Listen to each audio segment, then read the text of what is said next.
It's time to go deeper. The problem with that is that as Americans, we've become more and more accustomed to not go deep. We prefer to stay shallow.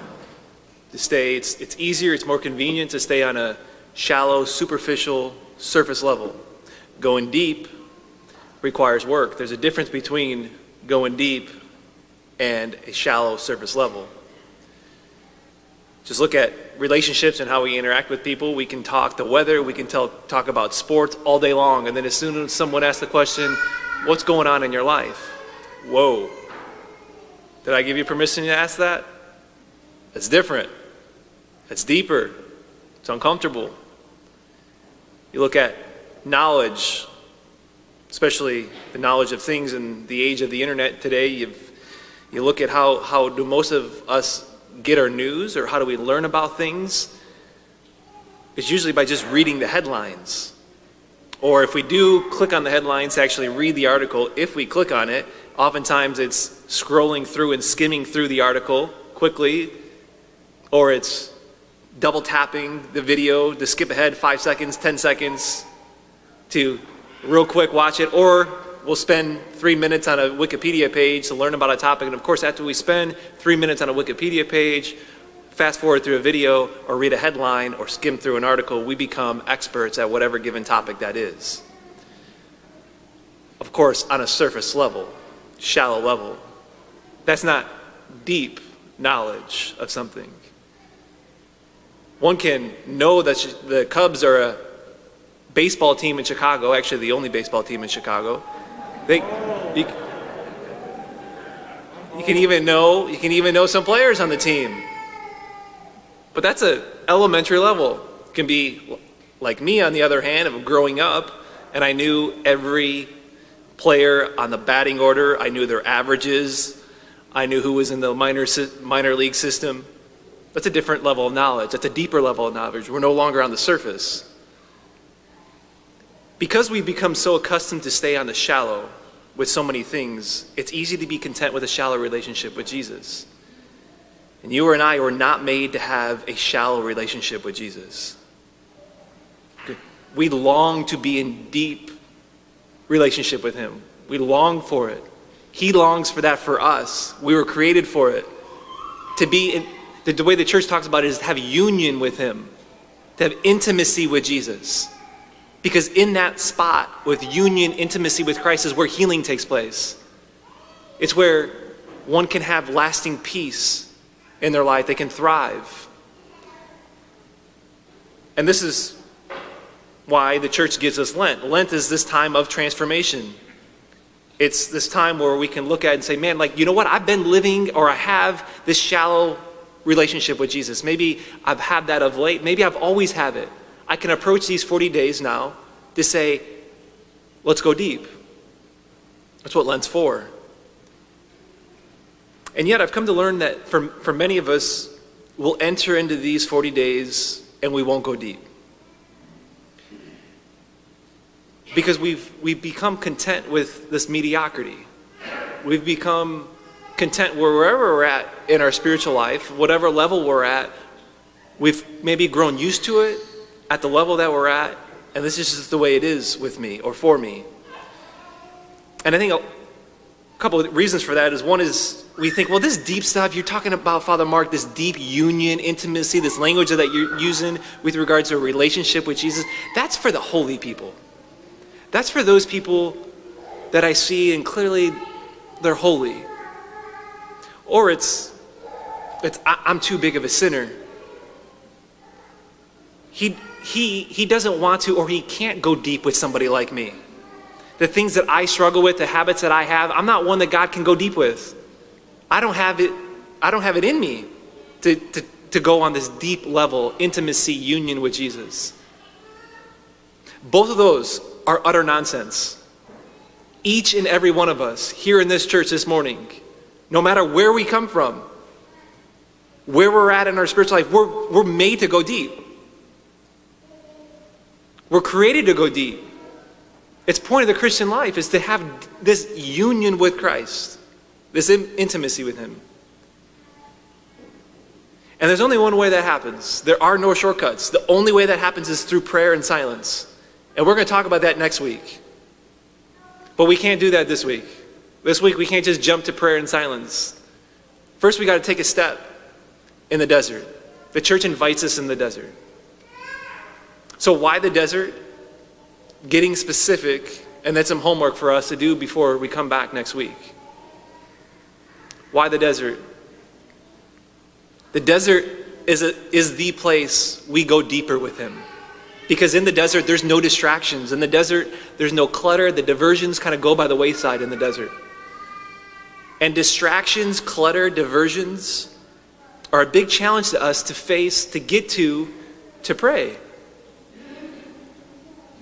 They are the thing that keeps us oftentimes from having a successful Lent, from having this opportunity to go deeper, to have this spot of transformation. And that's why the church every year, the first Sunday of Lent, gives us the gospel reading of Jesus going out in the desert. Whether it's Matthew, Mark, or Luke, and John, we hear the account of which we just heard of Jesus going on the desert to do battle against Satan.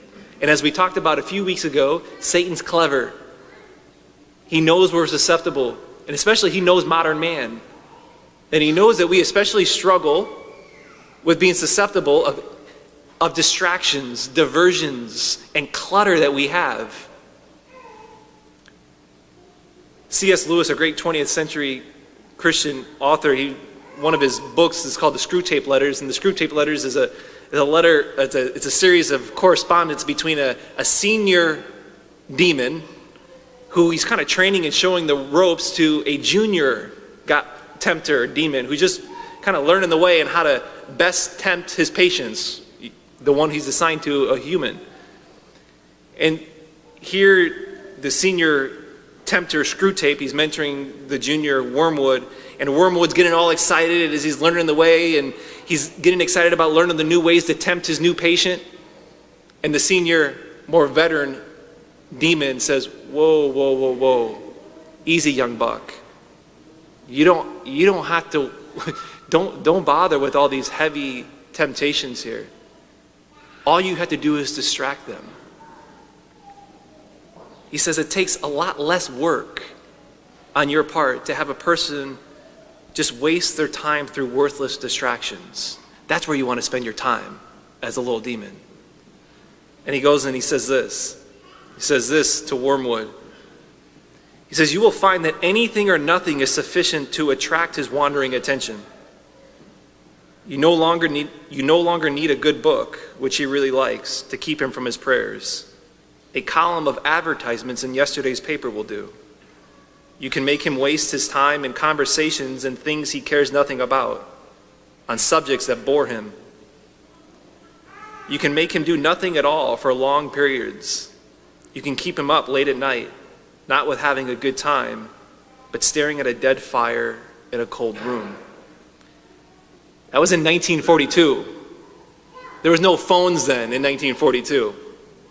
We're no longer staring at a dead fire in a cold room, but rather screens, whether that be phones, tablets, or a TV.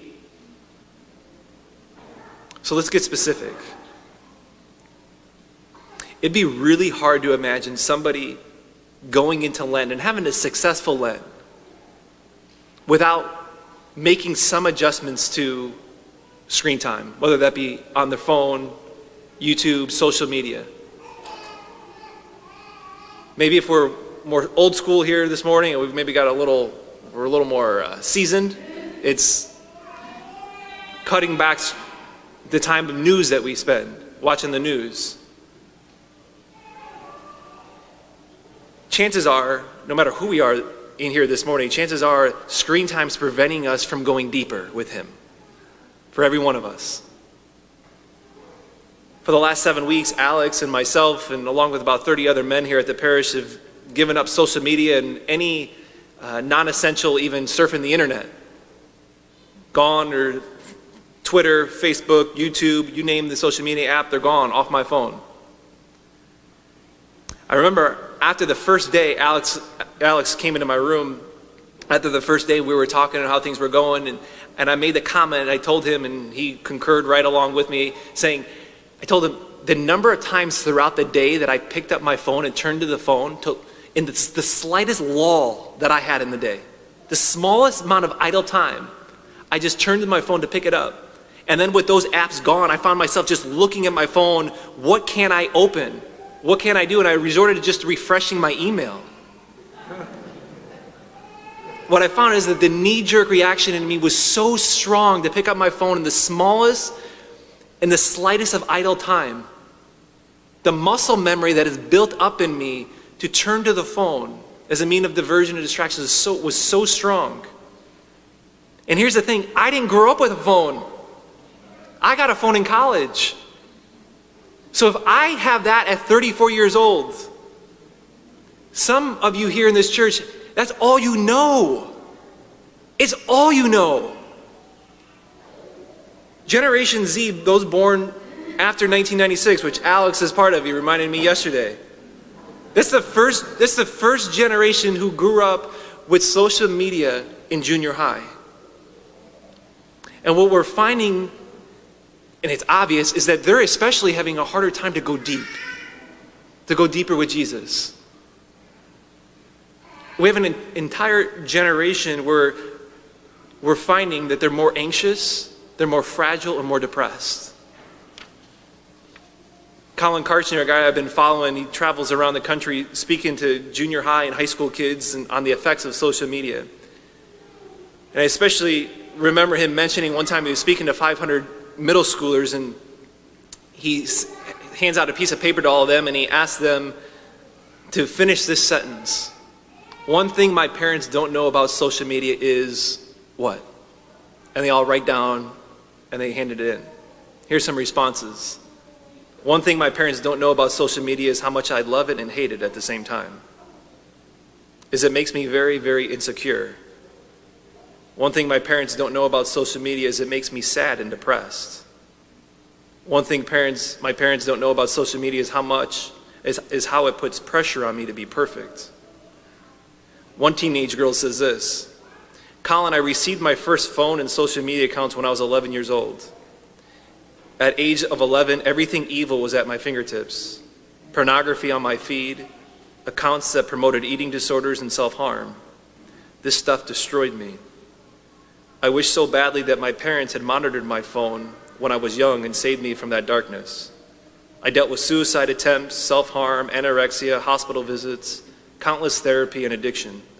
I was lucky to survive. It took away my innocence and it taught me to hate who I am today. That is not a unique case.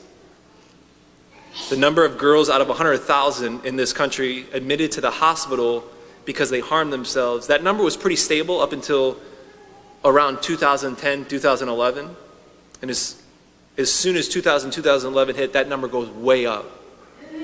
It's up 62% in older teen girls, aged 15 to 19. It's up 189% for preteen girls, ages 10 to 14. What's more troubling are suicide rates. For older teen girls, it's up 41% in the last 10 years. For preteen girls, ages 10 to 14, it's up 141%. The pattern, of course, it's complex. It's complex, but the pattern, what many sociologists and psychologists are saying, is that the pattern points to when the social media became very apparent in the pockets of young people at the age of, or in the year 2008. I see this all the time. And when I talk with kids in the office, in the confessional, we have a problem. This is not to encourage everyone to go home and throw away their phones. Like, that's not realistic. In our day and age, like, the phone is part of an everyday essential. Before you leave the house, you check your keys, you check for your phone, or you check for your wallet, and you check for your phone. I'm no different than you with that. It's the same thing with me.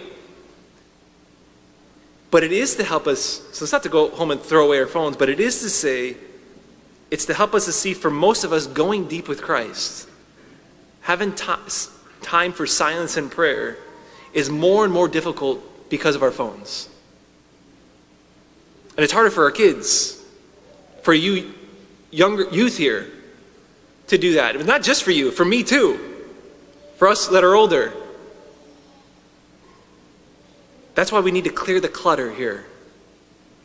We need to make room, space. If not, we can't go deep. We can't go deep with them. So here's some homework for us before we come back next week. I suggest we all look at our phones today, over the course of this week, and with Christ, ask this question. What are the 1 or 2 apps that you find yourself going to when you just have idle time? That you find yourself going to seek fulfillment, not even knowing that I'm going to seek fulfillment when I do it. And then delete it for 40 days. Delete those 1 or 2 apps for 40 days. Or maybe another way to ask this question, what's the 1 or 2 apps that's keeping me from greatness? Or maybe some of us need to ask the question, what's the 1 or 2 apps that are keeping me, what are the 1 or 2 apps that lead me to sin consistently?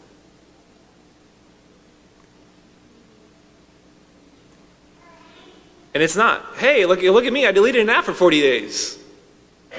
No, it's asking Christ to reveal to me where I may have been held captive for some time because of this or that, because of screen time.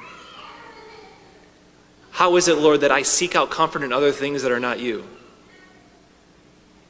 Help me to clear the clutter, to make space, to clear out the distractions so to go deep with you.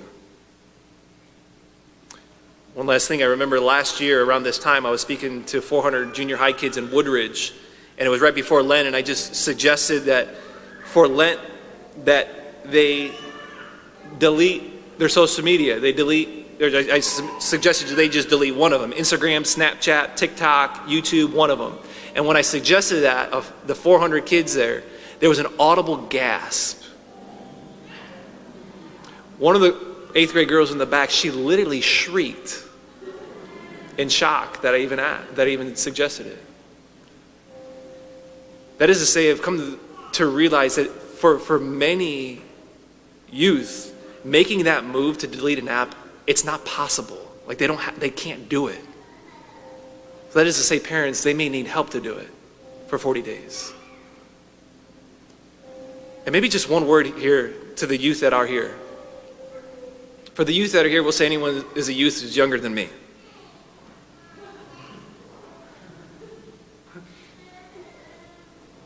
Allow the church these 40 days to teach you how to be happy. Let the church teach you how to be happy these 40 days. Not the happiness that's fleeting, but I'm talking authentic, deep happiness of which your heart longs for and craves.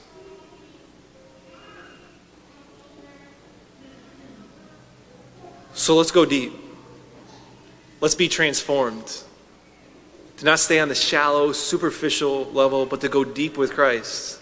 And this happens only by the means of prayer and silence, which we're going to look at next week.